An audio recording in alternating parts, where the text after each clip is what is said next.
If I say Singapore culture, what comes to mind? What about Singapore heritage? Perhaps many things, or maybe nothing at all.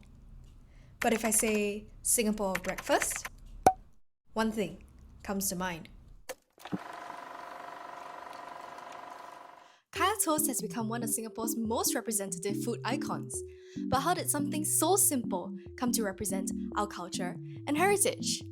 To find out more, join me on this gastronomical learning journey, starting first at Ya Kun. I'm here at Ya Kun at Far East Square, just one of its almost 80 outlets carrying its 80-year recipe across Singapore. Today, most Singaporeans are familiar with Ya Kun's classic set A: 2 soft-boiled eggs, a cup of kopi or teh, and of course, kaya toast. While I was here, I noticed many tourists stopping for a bite, showing how kaya toast has become a familiar symbol of Singapore's food culture, not just for local Singaporeans, but also globally. Furthermore, Ya Kun now has over 30 overseas outlets in places like Japan, China, and Thailand, carrying the flavours of our humble breakfast beyond our little red dot and giving others too a taste of our culture and heritage. But for an even more traditional flavour? Stepping into Hiep Seng Leong coffee shop feels like stepping back in time. As an early 2000s baby myself, I didn't personally live through Singapore's early developing years, but being here reminds me of the stories I've heard from the people who did.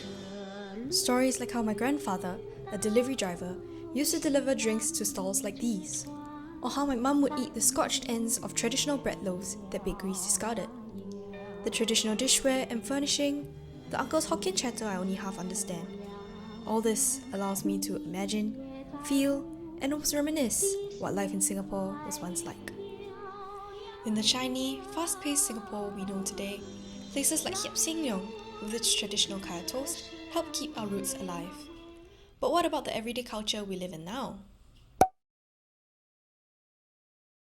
I'm at my neighbourhood kopitiam, or as we Singaporeans more affectionately call it, my house downstairs. Some might say, kaya toast only what? Why need go downstairs? Can ownself make at home. At first glance, this might seem like such an insignificant place for the iconic kaya toast to tell stories of Singapore's culture and heritage.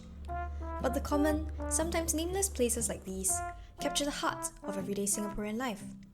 From the way we buay paiseh to eat here in our most lapsak home clothes, to the uncle who comes here to lim kopi here every morning, or the auntie who asks me, 小妹,要什么?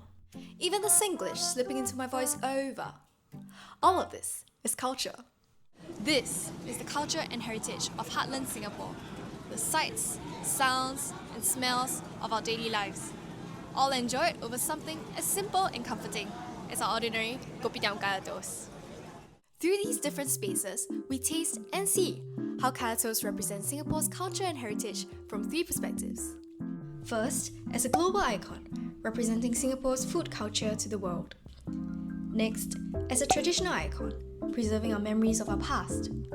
And finally, as an everyday icon, woven into the ordinary rhythms of Singaporean life. These are all different ways of reading our cultural landscape to reveal the stories of our past, present, and future. But kaya toast holds just one story. What other everyday icons of Singapore's culture and heritage come to mind?